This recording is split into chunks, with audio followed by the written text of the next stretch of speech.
నమస్కారం. నేను మీ సిరి. Welcome to నిన్ను కోరి. ఈరోజు కథ పెళ్ళైంది కానీ ఎపిసోడ్ 9 ముగింపు. మనసుకు నచ్చే అందమైన కథ. ఇక కథలోకి వెళ్తే హరి గుండెల్లో ఏదో తెలియని భయం మొదలైంది. ఎక్కడికి వెళ్ళుంటుంది? తల గిరున తిరుగుతున్నట్టు, శరీరం పట్టు తప్పుతున్నట్టు అనిపించగా చైర్లో కూలబడ్డాడు హరి. వెంటనే సంతోష్కి కాల్ చేశాడు. హలో హరిగారు, వాట్ ఏ సర్ప్రైజ్! మీరు నాకు కాల్ చేయడమా? ఏంటి విశేషం? ఉత్సాహంగా అడిగాడు సంతోష్ చిన్నగా నిట్టూరుస్తూ. దివ్య ఇంట్లో నుండి వెళ్ళిపోయింది. నీకేమైనా తెలుసా అని అడిగాడు హరి. సంతోష్ ఒక్కసారిగా షాక్ అయ్యాడు. ఏమంటున్నారు హరిగారు? దివ్య ఇంట్లో నుండి వెళ్ళిపోయిందా? ఏం జరిగింది? ఆందోళనగా అడిగాడు సంతోష్. చిన్న మిస్అండర్స్టాండింగ్. తను ఎక్కడికి వెళ్ళేది నీకు తెలుసా అని అడిగి అతని సమాధానం కోసం ఆతరంగా చూస్తున్నాడు. నాకు తెలియదు హరిగారు. నిజంగానా? దివ్య నీకేం చెప్పలేదా? నిజంగా ఏం చెప్పలేదు. అబద్ధం చెప్పాల్సిన అవసరం నాకేముంది? నన్ను నమ్మట్లేదా అన్నాడు సంతోష్ నొచ్చుకుంటూ. ఓకే, నమ్ముతున్నాను అంటూ ఫోన్ పెట్టేసి సుష్మా మైండ్లో మిదిలి తనకి కాల్ చేశాడు. హలో సుష్మా, దివ్య మీ ఇంటికి వచ్చిందా? హరిగారు బాగున్నారా? దివ్య మా ఇంటికి రాలేదే, ఇంట్లో లేదా అని అడిగింది సుష్మా అయోమయంగా. లేదు, వెళ్ళిపోయింది. ఎక్కడికి వెళ్ళిపోయిందో అర్థం కావట్లేదు. మీకేం చెప్పలేదా? లేదండి, మొన్న కలిసినప్పుడు మీ గురించి చెప్పి బాధపడింది. మీరు తనని పట్టించుకోరని, తనపై మీకు ప్రేమ లేదని. అందుకే వెళ్ళిపోయిందేమో. నాకేం చెప్పలేదు అంది సుష్మా మెల్లిగా. హరి మనసుకు బాధగా అనిపించింది. ఓకే సుష్మా, తన గురించి ఏమైనా తెలిస్తే కాల్ మీ. ఫోన్ పెట్టేసి తల పట్టుకున్నాడు హరి. మరి ఇంకెక్కడికి వెళ్ళుంటుంది? ఇక్కడ వీళ్ళు తప్ప తనకి ఫ్రెండ్స్ కూడా ఎవరూ లేరు. చాలాసేపు అలాగే చైర్లో జారబడి కళ్ళు మూసుకుని ఆలోచించాడు. ఆలోచించి మనసు అలసిపోయింది కానీ పరిష్కారం దొరకలేదు. మంగమ్మ అసలేం చెప్పలేదా? గుర్తు చేసుకోవడానికి ప్రయత్నించు మళ్ళీ మళ్ళీ అడుగుతున్న హరిని చూసి దుఃఖం ముంచుకొచ్చింది మంగమ్మకి. నేను లేనప్పుడు ఎవరితో నిన్న బయటికి వెళ్ళేదా? జ్ఞాపకం తెచ్చుకొని చెప్పు. సంతోష్ బాబు అతనితో వచ్చే ఓ అమ్మాయితోని తప్ప ఇంకెక్కడికి వెళ్ళడం నాకు తెలియదు బాబు. ఆ బాబుతో వెళ్ళడం కూడా అమ్మగారికి ఇష్టం ఉండేది కాదు బాబు. పట్టి పట్టి తీసుకెళ్లేవారు. అమ్మాయి గారు మేలిం బంగారం. మీ గౌరవం తగ్గించే పనులు అస్సలు చేయరు. మీరు ఊరు నుండి వచ్చినప్పటి నుండి దిగాలుగా ఉన్నారు. ఏం బాధ పెట్టుకుందో, ఎక్కడికి వెళ్ళిందో. అసలే చాలా సున్నితం అని కన్నీరు మున్నీరైంది మంగమ్మ. ఫోన్ మోగగానే దిగ్గున ఫోన్ వైపు చూశాడు. దివ్య అయి ఉంటే అన్న అతని ఆశ క్షణికమైంది. రావుగారి నుండి ఫోన్. నిరాశగా లిఫ్ట్ చేశాడు. హరి, 3 రోజుల తర్వాత వెళ్దాం బెంగళూరుకి. టికెట్స్ బుక్ చేస్తున్నా. రావుగారి మాటలకు సారీ రావుగారు, ప్రస్తుతం నేను వచ్చే స్థితిలో లేను అన్నాడు హరి. అదేమిటి హరి, ఇప్పుడెలా? మేనేజర్ని పంపిస్తాను, తను హెల్ప్ అవుతాడు మీకు. ఏమైంది హరి, నీకు ఒంట్లో బాలేదా లేదా దివ్యక? గాబరాగా అడిగారు రావుగారు. లేదు రావుగారు, దివ్య వెళ్ళిపోయింది. ఏంటి నువ్వనేది? దివ్య వెళ్ళిపోవడం ఏంటి? ఎక్కడికి వెళ్తుంది?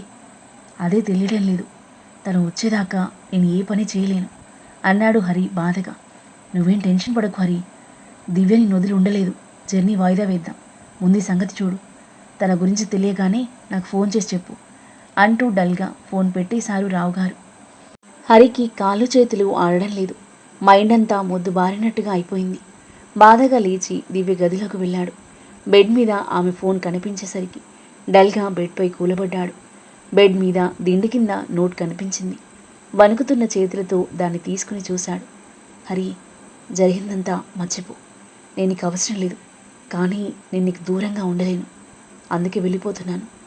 నా గురించి వెతక్కు, నేను క్షేమంగానే ఉంటాను అని ఉంది. హరి కళ్ళలో నీళ్లు తిరిగాయి. మనసంతా తీవ్రమైన బాధతో నిండిపోయింది. నిన్ను నేను వద్దనుకుంటానా? అలా ఇలా అనుకున్నావు దివ్య? నా మీద అంత నమ్మకం పోయిందా నీకు? నేనే నీకు దూరంగా ఉండలేకపోయాను. నీ నమ్మకం పోగొట్టాను తనలో తను అనుకుంటూ బెడ్పై వాలాడు. బహుశా తన ఇంట్లో ఉండకుండా ఎక్కువ ట్రిప్స్కి వెళ్తున్నప్పుడు దివ్య కూడా ఇలానే బాధపడిందేమో అన్న బాధ అతని మరింత కుంగదీసింది. అతని మనసు మూగగా రోధిస్తుంది. ఏం చేయాలో అర్థం కాక పిచ్చెక్కిపోతున్నట్టుగా ఉంది. లేచి ఫ్రిడ్జ్లో ఉన్న వైన్ బాటిల్ తీసుకుని గడగడ తాగేశాడు. అది అవగానే మరొకటి తీసుకున్నాడు. ఆమె వెళ్ళిపోయిందనే బాధలు తనని తను మరిచిపోయేదాకా, మనసుకెంత బాధనిది తెలియనిదాకా తాగేసి అలాగే బెడ్పై వాలిపోయాడు హరి. సాయంత్రం 4 గంటలు. ఆరు బయట కూర్చున్న ప్రభావతి ఇంటి ముందు ఆటో ఆగేసరికి కుతూహలంగా చూస్తూ ఉంది. ఆటో దిగిన మీనకోడల్ని నమ్మలేనట్లుగా చూస్తూ లేచి నిలబడింది. అమ్మ దివ్య, నువ్వా? అంది నమ్మలేనట్లు. నేనే అత్తయ్య, లోపలికి రావచ్చా? అడిగింది దివ్య. హరి రాలేదా? వెళ్తున్న ఆటో వైపు చూసి అయోమయంగా అడిగింది ప్రభావతి. లేదత్తయ్య, నేను ఒక్కదానే వచ్చాను. నేను వస్తున్నట్టు హరికి తెలీదు. అసలేమైంది? హరికేం ప్రమాదం లేదు కదా? ఎందుకు ఇలా ఒక్కదానివే హరికి చెప్పపెట్టకుండా వచ్చావు? ఎప్పుడో చిన్నప్పుడు వచ్చిన మీనకోడలు హఠాత్తుగా ఇలా రావడం ఆమెలో కలవరాన్ని పుట్టించింది. హరి బాగున్నాడత్తయ్య, ఏం ప్రమాదం లేదు అంది. కాస్త నిశ్చింతగా బ్రీత్ తీసుకుని రా లోపలికి అంటూ ఇంట్లోకి నడవగా తన వెనకాల వెళ్ళింది దివ్య. కూర్చోమని చైర్ చూపించి వాటర్ అందించింది ప్రభావతి. హరికి తెలిస్తే నిన్నిక్కడికి అస్సలు రానిచ్చేవాడే కాదు అంది ప్రభావతి తన పక్కన కూర్చుంటూ. ఎందుకు రానివ్వడు? నేను రావాలంటే కూడా రానివ్వడా? అడిగింది దివ్య. రానివ్వడు. ఎందుకు తెలుసా? నేను చేసుకోవద్దన్నానని వాడికి నా మీద కోపం. చేసుకోవద్దన్న మాట నిజమే, కానీ ఎన్నాళ్ళు పెంచుకుంటాను కోపాన్ని?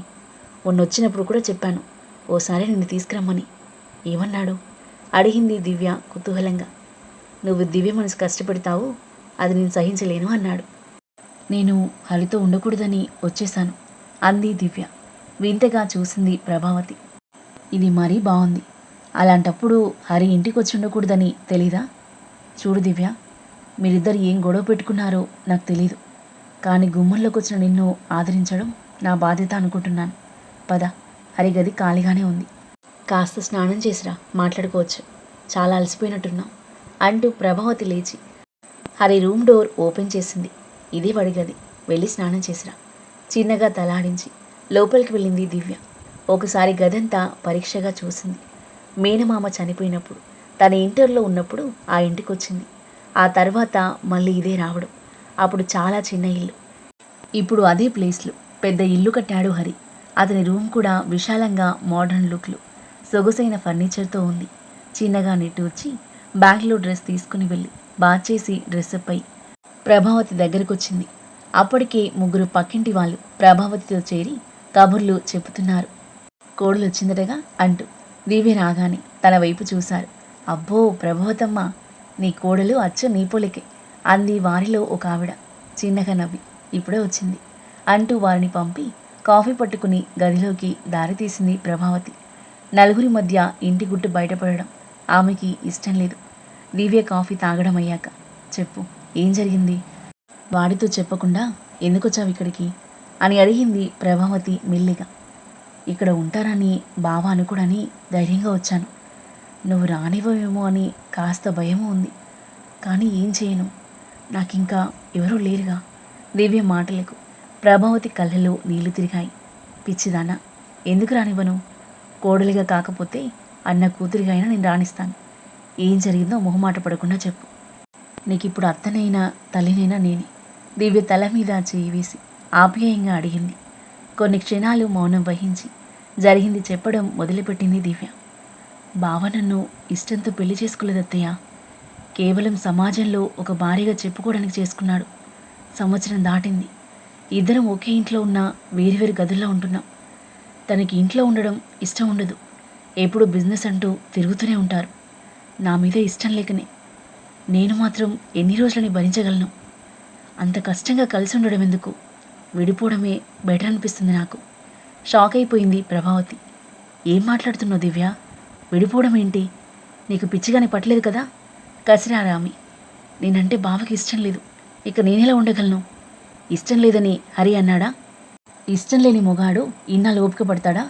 వాడు ఇన్నిసార్లు వచ్చాడు, ఒక్కసారి కూడా నాతో ఏం చెప్పలేదే. తనెంతో సంతోషంగా ఉన్నట్టు కనిపించాడు. వాడు నటించలేడు. వాడికి నాలాగా కుండ బద్దలు కొట్టినట్టు మాట్లాడమే అలవాటు. బావ ఇష్టం లేదని నోటితో చెప్పకపోయినా తన బిహేవియర్లో తెలుస్తుంది నాకు. ఇన్నాళ్ళు మీకు ఇష్టం లేదు, ఇప్పుడు బావకి ఇష్టం లేదు. ఒక 1 నెల రోజుల పాటు బావ బెంగళూరు వెళ్తున్నాడు. వచ్చిన తర్వాత విడిపోదామని చెప్పేస్తాను. వాడు పరువు తీయడానికి కాకపోతే ఇవేం పనులు దివ్య? నేను చెప్పేది ఒకసారి విను. మీ నాన్న నిన్ను వాడికి ఇవ్వనన్న మరునాడే నేను పూర్తిగా మీ కుటుంబంతో తెగదెంపులు చేసుకున్నాను. కానీ వాడు నీ మీద మనసు మార్చుకోలేకపోయాడు. అందుకే ఏ డబ్బు ధైర్యం చూసుకుని మీ నాన్న నిన్నివ్వనన్నాడో అదంతా పోయిన తర్వాత నేను చేసుకున్నాడు. వాడికి నీ మీద ఎంత ఇష్టం ఉన్నది నాకు బాగా తెలుసు. నువ్వే ఏదేదో ఊహించుకుని వాడిని అపార్థం చేసుకుంటున్నావు అంది ప్రభావతి నిట్టూరుస్తూ. లేదత్తయ్య, తనకెందుకో నాతో ఉండడం ఇష్టం లేదు. ఇదే మాట ఆ మళ్ళీ కూడా తెలుసు. నాతో ఇలా మాట్లాడిందో తెలుసా? దానికంత ధైర్యం ఎక్కడి నుండి వస్తుంది? మీ అబ్బాయి ఇచ్చిన అలసి కాకపోతే. మళ్ళీనా? అదెందుకు వచ్చింది మీ మధ్య? అది నా ఇంట్లో చేరి తిన్నింటి వాసాలు లెక్కబెట్టాలని చూసింది. హరిపై కన్నేసి వాణ్ణి చేసుకుని పెత్తనం చెలాయించాలని చూసింది. వాడికి దగ్గర కావాలని పిచ్చి ప్రయత్నాలన్నీ చేసింది. దాని బుద్ధి నాకు అర్థమై ఇంట్లో నుండి వెళ్ళిపోమన్నాను. ఆ తర్వాత హరికి తెలిసిన వాళ్ళ ఇంట్లో దానికి పనిప్పించాడు. అదంటే వాడికి అస్సలు గిట్టదు. నా కొడుకని కాదు, కానీ వాడు మీలిం బంగారం. పరాయి ఆడవాళ్ళని కన్నెత్తి కూడా చూడని సంస్కారం వాడిది. అది నీ ముందు వాడితో ధైర్యంగా మాట్లాడుతుంది అంటే అది నీ చేతకానితనమన్నమాట. చూడు దివ్య, భార్యాభర్తల సంబంధం ఎంత బలమైనదో అంత సున్నితమైనది కూడా. ఈ మాత్రం గ్రహించకపోతే ఎలా? వాడెప్పుడూ నీ పట్ల అసంతృప్తి కనబరచలేదే. మరి నువ్వెందుకింత నిరాశ పెంచుకున్నావో నాకు అర్థం కావడం లేదు. నెమ్మదిగా తేల్చుకోవచ్చు, కానీ భోజనం చేద్దు కానీ పద అంటూ లేచి దివ్య భుజాలు పట్టుకుని లేపింది.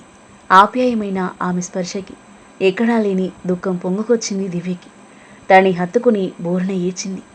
పిచ్చి పిల్ల, ఇప్పటిదాకా ఇంత ధైర్యంగా ఉండి ఏడుపెందుకు అంది వెన్నుతడుతూ. మౌనంగా రోధిస్తుంది దివ్య. మనసు భారంగా ఉన్నప్పుడు చిన్న సమస్యలు కూడా క్లిష్టంగా తోస్తాయి దివ్య. ప్రశాంతంగా ఆలోచిస్తే గానీ పరిష్కారం దొరకదు. నా సొంత కోడలై వచ్చి నీ కొడుకును వదిలేద్దాం అనుకుంటున్నాను అంటే ఏ అత్త సహించదు. కానీ నేను సహిస్తున్నాను. ఎందుకో తెలుసా? నా హరి మీద చాలా నమ్మకం ఉంది. వాడు నేను ప్రేమించాడు, ఆరాధిస్తున్నాడు. మీది నాటకమైన సంసారమని వాడు అనుకోవడం లేదు. నీ గుండె తలుపులు తెరిచి తనని ఎప్పుడో పిలుస్తావని ఎదురు చూస్తున్నాడు. ఇదే నాకు తెలిసింది. పద, కాలం చాలా సమస్యలని పరిష్కరిస్తుంది అంటూ తనతో పాటు హాల్లోకి కదిలారు. తిండి సహించకపోయినా అత్త బలవంతంతో కాస్త తినేసి హరి రూంలోకి వచ్చి పడుకుంది దివ్య. హరికి దూరంగా వచ్చేసింది, కానీ ఆమె మనసు అతని చుట్టూనే తిరుగుతూ ఉంది. ఆలోచనలను బలవంతంగా నిలువరించి భారంగా కళ్ళు మూసుకుంది. మరోవైపు హరి ఫుల్గా తాగేసి తిండి తినకుండా అలాగే నిద్రపోయాడు. మరుసటి రోజు అంతే. ఆఫీస్కి వెళ్ళాలనే ధ్యాస లేదు. ఇంట్లోంచి బయట కదలలేదు. గదిలోంచి బయటికి రాలేదు. ఎవరిని రానివ్వలేదు. ఫోన్ మోగినా ఎవరు ఎత్తడానికి వీల్లేదని శాసించాడు. మెదడు మొద్దుబారిదాకా ఆలోచిస్తూ తాగడం, పడిపోవడం. 2 రోజుల పాటు ఇదే వరుస. అతని తీరుకు భయపడి మంగమ్మ ప్రభావతికి చెప్పాలని అనుకున్నా హరి ముందే తన తల్లికి చెప్పొద్దు అని గట్టిగా చెప్పడంతో మౌనంగా ఉండిపోయింది. 2 రోజులలో ప్రభావతికి దివ్య చాలా దగ్గరైంది. ఎన్నో విషయాలు సన్నిహితంగా చర్చించుకున్నారిద్దరు. తన తండ్రి అసలు తత్వం అత్తయ్య చెబుతుంటే విని అర్థం చేసుకుంది దివ్య. నేను పేదవాడనే మీ మామయ్యని చేసుకుంటానన్నానని నన్నెప్పుడూ పుట్టింటికి పిలవలేదు మీ నాన్న. మా నాన్న ఆస్తిలోంచి చిల్లి గవ్వ కూడా నాకు ఇవ్వలేదు. హరి చదువు కోసం మీ పడరాని పాటలు పడ్డాం. వాడికి కష్టం తెలియకూడదని మీ మామయ్య చాలా కష్టపడ్డారు. చివరికి గుండె నొప్పితో చనిపోయారు. హాస్పిటల్లో ఉన్నారని తెలిసినా ఆయన చూడ్డానికి కూడా ఎవరు రాలేదు. పోయాక వచ్చి చూసి వెళ్ళారు. హరికదే కసి. ఎలాగైనా గొప్పవాడైపోవాలి, తండ్రిని చిన్నచూపు చూసిన వారికి బుద్ధి చెప్పాలి. అది వాడి ధ్యేయం. సాధించాడు. వాడి కోపం మీ నాన్న మీద కానీ నీ మీద కాదు. నువ్వంటే చాలా ఇష్టం వాడికి. మీ నాన్న నిన్ను ఇవ్వనన్న తర్వాత ఎన్నో మంచి సంబంధాలు తీసుకొచ్చాను వాడికి. ఏదీ ఒప్పుకోలేదు. నీ మీద మనసు నాక వేరే వాళ్ళు ఎలా నచ్చుతారో ఆ దేవుడే మీ ఇద్దరికీ ముడివేశాడు. నీ అంతటి నువ్వు వాడికి దగ్గర అవ్వాలని ఇన్నాళ్ళు దూరంగా ఉన్నాడు, కానీ నువ్వంటే ఇష్టం లేక కాదు. వాడిని అర్థం చేసుకోవడానికి ప్రయత్నించు. మనసు విప్పి వాడితో మాట్లాడు. వాడి మనసు ఏంటో నీకు తెలుస్తుంది. అత్త మాటలకు తీవ్రంగా ఆలోచించింది దివ్య. మనిషిని అర్థం చేసుకోవడం ఎంత కష్టం. నిన్నే కోరి కావాలని చేసుకున్నానని ఒక్క మాట చెప్పు ఉంటే నా సంసారం ఎంత సంతోషంగా సాగేది. కానీ అవసరానికి ఒక భార్య కావాలన్నట్టు ఒప్పించాడు. అందుకే ఇంటికి గృహిణి అయిందే కానీ అతనికి అర్థంగి కాలేకపోయింది ఇన్నాళ్ళు. పెళ్ళై సంవత్సరం అవుతుంది. ఈ సంవత్సరంలో ఎన్ని ఒడిదుడుకులు, ఎన్ని మనస్తాపాలు, గుండెకు తగిలిన కనబడని గాయాలెన్ని. అందమైన ప్రతి ఆడది హరితో చనువుగా ప్రవర్తిస్తుంటే సహించగలిగిన నాళ్ళు సహించింది. అందరికీ తమ మ్యారేజ్ లైఫ్ ఓ నాటకమని తెలిసిపోయిందని తెలిసి సహించింది. సంతోష్ ఇదే అలసుగా తీసుకొని తనతో చనువు తీసుకోపోతే హెచ్చరించింది. చివరికి సుష్మకి కూడా ఒకలాంటి అభిప్రాయం ఉందని తెలిసి నమ్మలేకపోయింది. మల్లికి హరికి మధ్య ఏమైనా ఉందేమో అన్న అనుమానం ఆమె మనసును తీవ్రంగా బాధపెట్టిన నిజం కాదని సర్ది చెప్పుకోవడానికి ప్రయత్నం చేసింది. కానీ హరి తనను ఆ రాత్రి తనని తిరస్కరించి బయటికి నడవడమే వీటన్నింటికి మించిన మనస్తాపం కలిగింది దివ్యకి. అతని జీవితంలో ఆమెకు స్థానం లేనట్టు, జరిగిన కలయిక ఒక ప్రమాదం, ఒక పీడకలన్నట్టు అతను అనుకుంటుంటే కాదని తనిలా చెప్పగలదు. నీతో జీవితం పంచుకోవడమే నేను కోరుకునేది అని ఇలా చెప్పగలదు. చాలాసేపు ఆలోచించింది. లాభం లేదు. హరితో మాట్లాడితే గానీ నాకొక క్లారిటీ రాదు. తనని అడిగేయాలి, అవసరమైతే కడిగేయాలి అని తిరిగి వెళ్ళడానికి డిసైడ్ అయ్యింది. అలా అనుకున్నాక ఆమె మనసు కాస్త శాంతించింది. అత్తయ్య, నేను వెళ్తాను దివ్య అనేసరికి సంతోషంతో పొంగిపోయింది ప్రభావతి. చాలా సంతోషం. నేను చెప్పాల్సింది నేను చెప్పాను. నీ మనసులో ఉన్నవన్నీ వాడితో చెప్పి క్లియర్ చేసుకో. మీ ఇద్దరు సంతోషంగా ఉంటే అంతే చాలు నాకు. వెళ్ళిరా. ఇలాగైనా మన మధ్య సన్నిహితం ఏర్పడినందుకు నాకు సంతోషంగా ఉంది అన్నారు దివ్య తల మీద ఆప్యాయంగా చేయి వేసి నిమురుతూ. నాకు కూడా అత్తయ్య, మీ వల్ల చాలా ప్రశ్నలకు సమాధానం దొరికింది. నాకు ఒక్కటే మిగిలింది. అది బావకి నేను కావాలో వద్దు అన్నది దివ్య. తినబోతూ రుచులెందుకు, వెళ్ళగానే తేలిపోతుంది కదా. అక్కడ ఏదైనా సమస్య ఉంటే నాకు ఫోన్ చేయి, నేను వచ్చేస్తాను. అంతేకాని ఇలా వాడికి చెప్పపెట్టకుండా రాకు, వాడు తట్టుకోలేడు అంది ప్రభావతి బాధగా. అలాగే అత్తయ్య అంది దివ్య. లంచ్ చేశాక దివ్యను ఆటో ఎక్కించి జాగ్రత్తలు చెప్పి పంపించింది ప్రభావతి. అత్త ఇంటికి రావడం ఎంతో మంచిదైంది అనుకుని కాస్త రిలీఫ్గా బ్రీత్ తీసుకుని సీట్లో వెనక్కి వాలింది దివ్య. పక్క ఊరు నుండి హైదరాబాద్కి ట్రైన్ ఎక్కింది. ట్రైన్ సాగుతున్నంతసేపు ఆమె మనసు దూది పింజలాగా తేలికగా ఉంది. వెళ్ళేటప్పుడు బాధలు ఎంతోసేపు జర్నీ చేసినట్టు అనిపిస్తే ఇప్పుడు చాలా త్వరగా హైదరాబాద్ రీచ్ అయినట్టు అనిపించింది. క్యాబ్లో ఇంటికి బయలుదేరింది. ఇంటి ముందు క్యాబ్ ఆగేసరికి ఒంట్లో సన్నని వణుకు మొదలైంది. అయినా హరి బెంగళూరు వెళ్ళుంటాడు కదా, ఏం కాదులే, మెల్లిగా ఫోన్ చేసి మాట్లాడొచ్చు అనుకుంటూ లోపలికి వెళ్ళి డోర్ కొట్టింది. డోర్ ఓపెన్ చేసిన మంగమ్మ ఎదురుగా కనిపించిన దివ్యని చూసి, వచ్చావా తల్లి, రక్షించారు అంటూ కొంగు నోటికి అడ్డం పెట్టుకుని వస్తున్న ఏడుపు ఆపుకుంది. ఏమైంది మంగమ్మ అయోమయంగా అడిగింది దివ్య. ఏం చెప్పను తల్లి, 3 రోజుల నుండి అయ్య కిందికి దిగలేదు, తిండి లేదు, తెలివి తప్పేదాకా తాగడం తప్ప ఇంకేం చేయడం లేదు. వెళ్ళి పిలిస్తే అరుస్తున్నాడు ఏడుస్తూ చెప్పింది మంగమ్మ. ఊరికి వెళ్ళలేదా నమ్మలేనట్లు అడిగింది దివ్య. లేదమ్మా, ఆ రోజు మీరు వెళ్ళిన రోజు మధ్యాహ్నమే వచ్చారు, మీకోసం అడిగారు, చెప్పాను. తెలిసిన వాళ్ళందరికీ ఫోన్లు చేశాడు బాబు. సగం పిచ్చివాడైపోయాడమ్మా, ఎంత దారుణం చేశారు ఏడ్చేసింది మంగమ్మ. దివ్యకి ఏం మాట్లాడాలో తోచలేదు. మళ్ళీ వెళ్ళిపోకు, నీ కాలు పట్టుకుంటా దివ్యమ్మ, కొడుకుని తల్లికైనా అప్పగించి వెళ్ళు ప్రాధేయపడుతూ అడిగింది మంగమ్మ. అత్తయ్య దగ్గరికి వెళ్ళాను, మళ్ళీ నేను వెళ్ళాను. నువ్వు హరికి ఇష్టమైన వంటలు చేయి, నేను తీసుకొస్తాను తనని. నా తల్లి, బాబల్లో పిచ్చివాడైపోతుంటే నా గుండె తరుక్కుపోయింది. ఆ దరిద్రపు మందు తాగి తాగి తలలో నరాలు చిట్లిపోతాయేమోని భయంతో హడలు చేస్తున్నాను. కళ్ళు ఒత్తుకుంటూ వంటింట్లోకి నడిచింది మంగమ్మ. దివ్య ఫాస్ట్గా మెట్లెక్కి పైకొచ్చి హరి రూమ్ ముందు ఆగింది. దీర్ఘంగా బ్రీత్ తీసుకుని డోర్ ఓపెన్ చేసి లోపల దర్శనమిచ్చిన దృశ్యం చూసి షాక్తో స్తంభించిపోయింది. గదంతా చిందరవందరగా ఉండడమే కాదు, ఆల్కహాల్ పొగలు నిండినట్టు కంపు కొడుతుంది. ఒక్క అడుగు లోపలికి వేసింది దివ్య. నువ్వెళ్ళు మంగమ్మ, మళ్ళీ పైకి వస్తే ఊరుకోను బెడ్ మీద నుండి అరిచాడు హరి.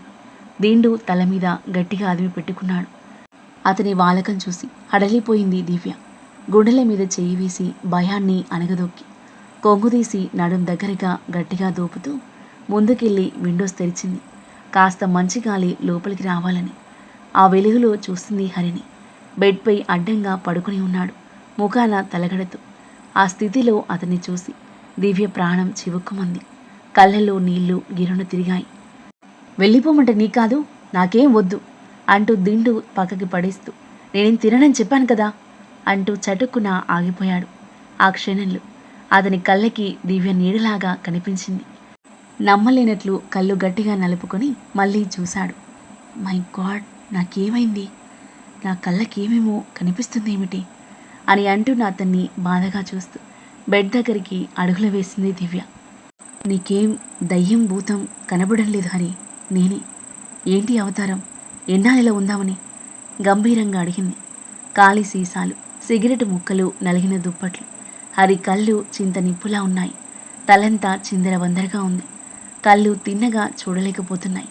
మాట కూడా తడబడుతుంది. మొహం పీకిపోయింది. దివ్య, నువ్వేనా? వెళ్ళిపో ఇక నుండి.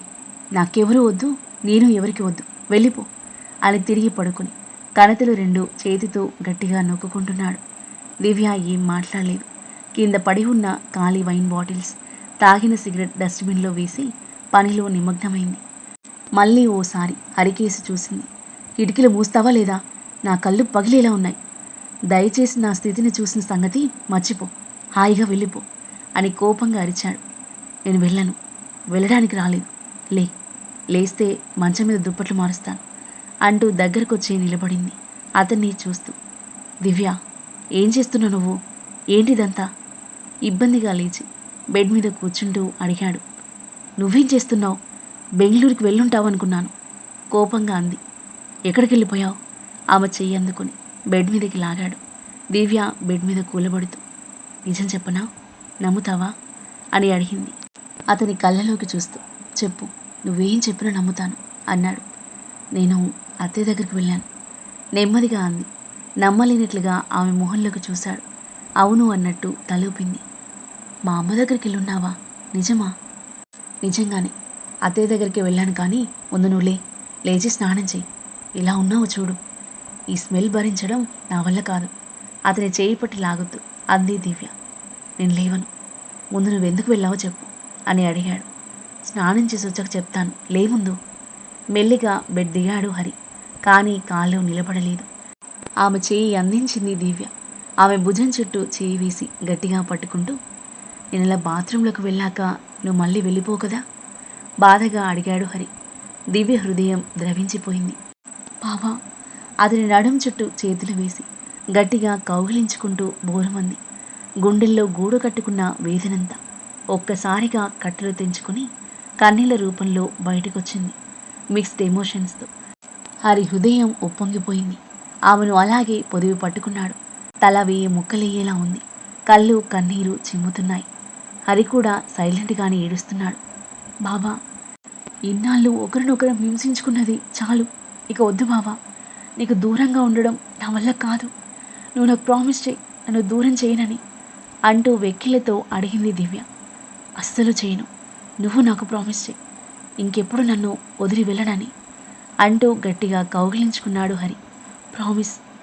మందు కంపు కొడుతున్నావు, వెళ్ళి బాచేయి ముందు, నేను భోజనం తీసుకొస్తాను అంది అతని వదులుతూ. ఇప్పుడేం వద్దు నాకు, నువ్వెక్కడికి వెళ్ళకు, ఇక్కడే ఉండు అంటూ బెడ్పై కూర్చోబెట్టి కదలకూడదు అని హెచ్చరించి బాత్రూంలోకి నడిచాడు హరి. బెడ్ మీద దున్నేసినట్టున్న దుప్పట్లని తీసి వాష్ చేసినవి వేసి రూమ్ అంతా క్లీన్ చేసింది. ఆదరా బాదరాగా స్నానం చేసి బయటపడ్డాడు హరి. వస్తూనే అతని కళ్ళు చుట్టూ ఆత్రంగా కలియజూడడం గమనించి చిన్నగా నవ్వుకుంది దివ్య. త్వరగా బట్టలు వేసుకునిరా, డిన్నర్ చేద్దాం అంది టవల్లో ఉన్న అతని వైపు కాస్త సిగ్గుగా చూస్తూ. వస్తూనే ఆమెను గట్టిగా కౌగిలించుకుంటూ, చూడు ఇప్పుడు కంపలేదు అన్నాడు. ఇంకో వారమైనా పడుతుంది నువ్వు మళ్ళీ నార్మల్ అవ్వడానికి. అయినా పర్వాలేదులే, ఈ కంపు భరించాలి నేను కావాలనుకున్నప్పుడు నవ్వుతూ అతని పెదవులపై ముద్దు పెట్టుకుంది దివ్య. ఒక్క క్షణం ఆ చేష్టకి అతనికి గుండె ఆగినట్టయింది. దివ్య ఉద్వేగంగా అంటూ ఆమెని పెనవేసుకున్నాడు. అలాగే ఇద్దరు బెడ్పై వాలిపోయారు. ఒక మాట పలుకు లేకుండా ఒకరి కౌగిలిలో ఒకరు ఒదిగిపోయి విరహంతో వేడెక్కిపోయిన శరీరాలతో మాట్లాడుకుంటూ ఉండిపోయారు. ఆమె సుకుమారమైన నడుము అతని చేతుల్లో నలిగిపోతుంటే అతని పెదాలు ఆమె పెదాలను గాఢంగా ముద్దాడుతున్నాయి. అతని ముద్దులోనే తెలుస్తుంది ఆమెకు తనని అతను ఎంతగా మిస్ అయ్యాడు. ప్రేమావేశంతో అతన్ని అల్లుకుపోయి ముద్దుతో తన ప్రేమను చూపిస్తుంది దివ్య. సుదీర్ఘంగా సాగిన పెదవుల సమరానికి బ్రేక్ ఇచ్చి ఆమెను గుండెకు హత్తుకున్నాడు హరి. అతని వెచ్చని కౌగిలిలో హాయిగా ఒదిగిపోయింది దివ్య. ఒకరి ప్రేమను మరొకరు రియలైజ్ అయిన ఆ మధుర క్షణాన ఇరువురి హృదయాల్లో మాటల్లో వర్ణించలేని భావోద్వేగం. అప్పటిదాకా వేదనతో, ఆందోళనతో, కన్ఫ్యూజన్తో ఉక్కిరిబిక్కిరి అయిన హృదయాలు కుదుటపడి ప్రేమ సరాగాలు మధురంగా ఆలపిస్తున్నాయి. మనసు పురివిప్పిన నెమలిలా కొత్త పరవళ్ళు తొక్కుతున్నట్టుగా గమ్మత్తుగా ఉంది. ఇద్దరూ ఆ హ్యాపీ మూమెంట్ని అనుభూతి చెందుతూ ఎంతసేపు అలా ఉన్నారో వారికి తెలియలేదు. చివరికి దివ్య లేస్తూ, కిందకు వెళ్దాం పదా, పాపం మంగమ్మ నీకోసం బెంగ పెట్టుకుంది అంది దివ్య. నన్ను అన్ని రకాల అవస్థలను చూసింది కదా, అందుకే దానిక మమకారం. నీలాగా మంగమ్మది రాతిగుండె కాదు కదా అన్నాడు దివ్యను లేవకుండా ఆపేస్తూ. నాదేం రాతిగుండె కాదు, నీదే రాతిగుండె. అందుకే నన్ను సంవత్సరం పాటు దూరంగా ఉంచావు. అవన్నీ తర్వాత కానీ భోజనం చేద్దాం పద హరి, నాకు ఆకలిగా ఉంది అంది అతని జుట్టు సవరిస్తూ. అలా అయితే పద. ఆమె నుదుటిన ముద్దు పెట్టి లేచి డ్రెస్ వేసుకున్నాడు. ఇద్దరూ కిందకు వెళ్ళారు. చేయి పట్టుకొని వికసించిన వదనాలతో చిరునవ్వు చిందిస్తూ జంటగా వస్తున్న వాళ్ళని చూసి మంగమ్మ రాముల మనసులు కుదుటపడ్డాయి. సంతోషంతో ఇద్దరి కళ్ళు చెమర్చాయి. వారిని తృప్తిగా చూస్తూ కొసరి వడ్డించింది మంగమ్మ. హాయిగా కడుపు నిండా తినేసి పైకి వెళ్లారు హరి, దివ్య. హరి ఆమె చేయి పట్టుకుని అతని గదిలోకి నడిచాడు. ఇక నుండి ఇదే మనిద్దరి రూమ్ అంటూ ఆమెతో పాటు రిలాక్సింగ్గా బెడ్పై వాలాడు. నవ్వుతూ చూసింది దివ్య. అమ్మ దగ్గరికి వెళ్ళాలని ఎలా అనిపించింది నీకు? దివ్య చెక్కిలి నిమురుతూ అడిగాడు. అక్కడికి నేను వెళ్ళినట్టు నువ్వు ఊహించవు, కనిపెట్టలేవు అని అంది అతని జుట్టు సవరిస్తూ. నేనంటే అంత అసహ్యమా? కాదు, నీకు నేనంటే ప్రేమ లేదని వెళ్ళిపోవాలని అనుకున్నాను.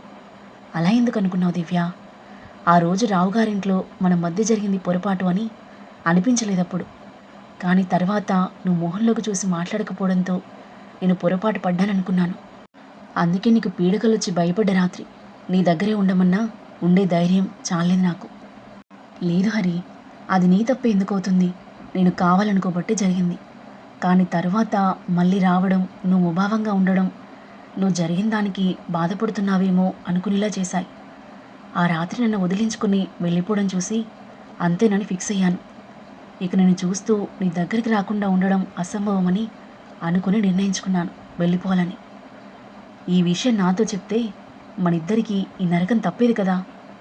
మరి ఆ రోజు రాత్రి వెళ్ళు నన్ను వదులు అని కలలో ఎందుకు కలవరించావు అని అడిగాడు అర్థం కానట్టుగా. అది నీ గురించి కాదు. నువ్వు మళ్ళీ ఇద్దరూ మన ఇంట్లో క్లోజ్గా ఉన్నట్టు, మళ్ళీ నన్ను మెట్ల మీద నుండి తోసేస్తున్నట్టు కలొచ్చింది. అందుకే అలా అరిచాను. కళ్ళు చిన్నవి చేసి చిరు కోపంగా చూసి తల మీద చిన్నగా ముట్టాడు హరి. ఆ మల్లికి నాకు మధ్య ఏం లేదని అంతగా చెప్పాక కూడా నీకు అనుమానం పోలేదా? నా మీద నమ్మకం లేదా? తనకి నీకు మధ్య ఏం లేదని చెప్పావు, కానీ నా మీద ప్రేమ ఉందని చెప్పలేదు కదా. ఎలా నమ్మకం వస్తుంది? దానివల్ల నా మనసు ఎంత డిస్టర్బ్ అయిందో తెలుసా? పిచ్చెక్కిపోయింది నాకు. దివ్య, నాలో ఇన్ని లోపాలన్నీ ఉండొచ్చు, కానీ నేను మనసారా ప్రేమిస్తున్నాను అన్నాడు ఆమెను దగ్గరికి తీసుకుంటూ. కోరుకోవడం లేదా? కోరికకి ప్రేమకి తేడా లేదు నాకు. నేను ఇప్పటిదాకా ఏ అమ్మాయిని ప్రేమించలేదు, కోరుకోను లేదు, నిన్ను తప్ప. ఈ సంగతి నీకెందుకు తెలియలేదు? ఎలా తెలుస్తుంది? అత్తయ్య చెప్పేదాకా తెలియలేదు. నేను నిన్ను ప్రేమించలేదని ఎలా అనుకున్నావు అడిగింది అతని కళ్ళలోకి చూస్తూ. హరి ఆశ్చర్యంతో కూడిన ఆనందంతో ఆమె మోములోకి తీక్షణంగా క్షణం పాటు చూశాడు. అతనిలో ఓర్పు సడలింది. ఆమెను ఊపిరి సలపని విధంగా కౌగిలించుకున్నాడు. I love you so much Divya. నువ్వు ఆ సంతోష్తో క్లోజ్గా మాట్లాడితే నాకు పిచ్చెక్కేది తెలుసా? మా మధ్య ఉంది జస్ట్ ఫ్రెండ్షిప్ మాత్రమే, కానీ అతనితో ఫ్రెండ్షిప్ కూడా కరెక్ట్ కాదని నాకు అర్థమైంది. మన ఇంటెన్షన్స్ కరెక్ట్గా ఉన్నా ఎదుటివారి ఇంటెన్షన్స్ కరెక్ట్గా ఉంటాయని గ్యారంటీ లేదు కదా. చూసేవాళ్ళు కూడా ఏదేదో అనుకుంటారు. నీ మనసు నొప్పించే పని నేను ఏది చేయను. నీకే కాదు, జెలసీ నాకు కూడా ఉంది. నువ్వు ఏ అమ్మాయితో క్లోజ్గా మాట్లాడినా అస్సలు తట్టుకోలేను నేను. జాగ్రత్తగా ఉండు, లేదంటే చుక్కలు చూపిస్తాను అంది నవ్వుతూ. ఆల్రెడీ చూపించేశావుగా. ఈ 4 రోజులు నరకం అనుభవించాను. తిండి సహించలేదు, నిద్ర రాదు, సర్వం పోగొట్టుకున్నట్టయింది. నేను ఇక్కడ చూసా కూడా నాకు పిచ్చెక్కి నీ రూపం కనిపిస్తుంది అనుకున్నాను. గట్టిగా నవ్వాడు హరి. నవ్వుతున్న అతన్ని మైమర్చిపోయి అలాగే చూస్తుండిపోయింది దివ్య. నవ్వితే ఇంత బాగున్నావు, ఇలా ఉండక ఎప్పుడు మొహం ఉమ్మని పెట్టుకుంటావు అంది మూతి ముడుచుకొని. ఇకపై ఎప్పటికీ ఇలాగే ఉంటాను, నువ్వు కూడా ఎప్పటికీ నవ్వుతూ హ్యాపీగా ఉండాలి అన్నాడు ఆమె ముక్కు పట్టి లాగుతూ. ఇంతకీ బెంగళూరు ఎప్పుడు వెళ్తున్నారు అడిగింది అతని చేతితో తన చేతిని పెనవేస్తూ. ఏమనుకోలేదు, ఇకపై నువ్వు లేకుండా ఎక్కడికి వెళ్ళను, ఇద్దరం కలిసే ఈ ప్రపంచాన్ని చుట్టేసిద్దాం. ఆమె ముఖం తన చేతుల మధ్య తీసుకొని తన తేనెలూరి పెదాలను తన పెదాలతో లాక్ చేశాడు. ప్రేమ నిండిన హృదయంతో అతని ఇష్టంగా అల్లుకుపోయింది దివ్య. అప్పటిదాకా మాటల్లో పంచుకున్న ప్రేమను ఇప్పుడు చేతులతో నిరూపిస్తూ హరి రెట్టించిన ఉత్సాహంతో ఆమె తనువంతా ముద్దుల్లో ముంచెత్తుతూ తీయని ప్రేమ గుర్తులు బహుమతిగా ఇస్తూ తనని ఆక్రమించుకుంటుంటే ఆ తీయని అనుభూతిని ఆస్వాదిస్తూ తనని తాను ఇష్టంగా అతనికి అర్పించుకుంది దివ్య. కలహం తర్వాత కలయిక మరింత మధురమైన అనుభూతిని మిగిల్చింది ఇద్దరికి. అనుమానాలు, అపార్థాలు, అపోహలు తొలగి అంతులేని ప్రేమతో మనస్ఫూర్తిగా భార్యాభర్తలుగా తమ సరికొత్త జీవితానికి శ్రీకారం చుట్టారు. భార్య కౌగిలిలో సేద తీరుతూ మత్తుగా పవలించిన హరికి 9 అవుతుండగా మేల్కు వచ్చింది. లేస్తూనే అతని కళ్ళు దివ్య కోసం వెతికాయి. అప్పటికే మార్చేసి సారీ కట్టుకుని మిర్రర్ ముందు నిలబడి బొట్టు పెట్టుకుంటూ ఉంది దివ్య. తని చూడగానే అందంగా విచ్చుకున్నాయి అతని పెదవులు. వైన్ కలర్ సింపుల్ వర్క్ శారీలో ముద్దుగా కనిపిస్తుంది. తల కింద చేతులు పెట్టుకుని తనని మైమర్చిపోయి కాసేపు చూస్తుండిపోయిన హరి మెల్లిగా లేచి తన దగ్గరికి అడుగులు వేసి ఆమె నడుముని చుట్టేసి వెనక నుండి హక్ చేసుకున్నాడు. తుల్లిపడినట్లుగా చూసింది అతని వైపు. చాలా ముద్దుగా ఉన్నావు ఇవాళ అన్నాడు మిర్రర్లో కనిపిస్తున్న ఆమె రూపాన్ని మురిపంగా చూస్తూ. కొత్తగా ఏం లేనే, రోజులానే ఉన్నాను కదా అంది కళ్ళకు కాటుక పెట్టుకుంటూ. నేను రోజులా లేనుగా, అందుకే కొత్తగా కనిపిస్తున్నావు. నువ్వు కూడా కొత్తగా కనిపిస్తున్నావు అని అతని బుగ్గలాగి అత్తయ్యకి కాల్ చేసి చెప్పు హరి, టెన్షన్ పడుతూ ఉంటుంది. ఏమని చెప్పను, కొంటెగా కళ్ళెగరేశాడు. మనమిద్దరం కలిసిపోయామని అంది సిగ్గుతో కూడిన నవ్వుతూ. చెప్పడం ఎందుకు, తనే డైరెక్ట్గా చూస్తే ఇంకా హ్యాపీగా ఫీల్ అవుతుందిగా, వెళ్దామా అని అడిగాడు. వెళ్దాం అంది నవ్వుతూ. 3 డేస్కి లగేజ్ ప్యాక్ చేయి, బాత్ చేసి వస్తాను. ఆమె మెడవంపులో ముద్దు పెట్టి హరి బాత్ చేయడానికి వెళ్ళగా తనలో తానే నవ్వుకుంటూ లగేజ్ ప్యాక్ చేసి పనిలో పడింది దివ్య. బ్రేక్ఫాస్ట్ చేసి ఇద్దరు తమ ఊరికి బయలుదేరారు. సాయంత్రం వరకు ఇంటికి చేరుకున్నారు. మొదటిసారి జంటగా వచ్చిన కొడుకు కోడల్ని చూసి సంతోషంతో పొంగిపోయింది ప్రభావతి. ఇద్దరి మధ్య అడ్డుగోడలు తొలగిపోయి ఒక్కటైనందుకు ఒక పెద్ద బెంగ తీరిపోయి ఆమె మనసులో ఎనలేని నిశ్చింత చోటు చేసుకుంది. సంతోషంగా హారతి ఇచ్చి లోపలికి ఆహ్వానించింది. ఆ పల్లెటూరి ప్రశాంతమైన వాతావరణంలో 3 రోజులు 3 క్షణాల్లా గడిచిపోయాయి. హరి, దివ్య ఒకరికొకరు మరింతగా దగ్గరయ్యారు. వారి అన్యోన్యతను చూసి మురిసిపోయింది ప్రభావతి. అత్తయ్య, మీరు మాతో పాటు రావచ్చు కదా ప్లీజ్ తన చేతులు పట్టుకుని అడిగింది దివ్య. వస్తాను, కానీ ఇప్పుడు కాదు. నువ్వు తల్లివయ్యావని శుభవార్త చెప్పగానే వచ్చేస్తాను అంది మురిపంగా చూస్తూ. సిగ్గుపడుతూ చిన్నగా నవ్వుకుంది దివ్య. సాయంత్రానికి హైదరాబాద్కి వెళ్ళిపోయారు హరి, దివ్య. ఏ బిజినెస్ ట్రిప్ వెళ్ళినా దివ్యను తీసుకుని వెళ్తున్నాడు హరి. బిజినెస్ పనులు చూసుకోవడంతో పాటు ఇద్దరూ ఏకాంతంగా అందమైన ప్లేసెస్ చూస్తూ కలిసి హాయిగా సమయం గడుపుతూ ఎన్నో మధురమైన జ్ఞాపకాలను పోగేసుకుంటున్నారు. సంవత్సరం తిరిగేసరికి వాళ్ళ చిన్ని ప్రపంచంలోకి బుజ్జి పాప అడుగుపెట్టి వారి జీవితాల్లో మరింత సంతోషాన్ని నింపింది. కోడలికి అమ్మ ప్రేమను పంచుతూ మనవరాల్ని చూసి మురిసిపోతూ తన శేష జీవితాన్ని సంతోషంగా గడపసాగింది ప్రభావతి. బిజినెస్ను చూసుకుంటూ ఫ్యామిలీకి ఫస్ట్ ప్రియారిటీ ఇస్తూ హరి తల్లి, భార్య, కూతుర్ని ముగ్గురిని అపురూపంగా చూసుకుంటూ ఉంటే అతని ప్రేమను ఆస్వాదిస్తూ తన ప్రేమను అందిస్తూ భార్యగా, కోడలిగా, తల్లిగా తన బాధ్యతను చక్కగా నిర్వర్తిస్తుంది దివ్య. వాళ్ళందరినీ సంతోషంగా చూసుకుంటూ హాయిగా ఇంటి పనులు చేసుకుంటూ వాళ్ళలో ఒకటిగా కలిసిపోయారు మంగమ్మ, రాములు. పెళ్లి తర్వాత ప్రతి భార్యాభర్తల మధ్య అనుమానాలు, అపార్థాలు, అపోహలు చోటు చేసుకోవడం కామన్. ఈగోని పక్కన పెట్టి మనసు విప్పి మాట్లాడుకుంటే ఆ అడ్డుగోడలన్నీ తొలగిపోయి ఇద్దరి మధ్య అండర్స్టాండింగ్ పెరిగి ఒకరిపై మరొకరికి నమ్మకం ఏర్పడి బంధం బలపడి సంసారం సాఫీగా సాగిపోతుంది అనడానికి హరి, దివ్యల అందమైన జీవితమే నిదర్శనం. ఈ కథ ఇంతటితో సమాప్తం. ఈ కథ నచ్చితే లైక్ చేయండి. ఈ కథ మీకు ఎలా అనిపించిందో తప్పకుండా కామెంట్ చేయండి. మరో మనసుకు నచ్చే అత్యంత అద్భుతమైన కథతో మళ్ళీ మీ ముందుకొస్తాను. మరిన్ని ఇలాంటి ఇంట్రెస్టింగ్ స్టోరీస్ కోసం మన ఛానల్ని సబ్స్క్రైబ్ చేయండి. Thank you for listening.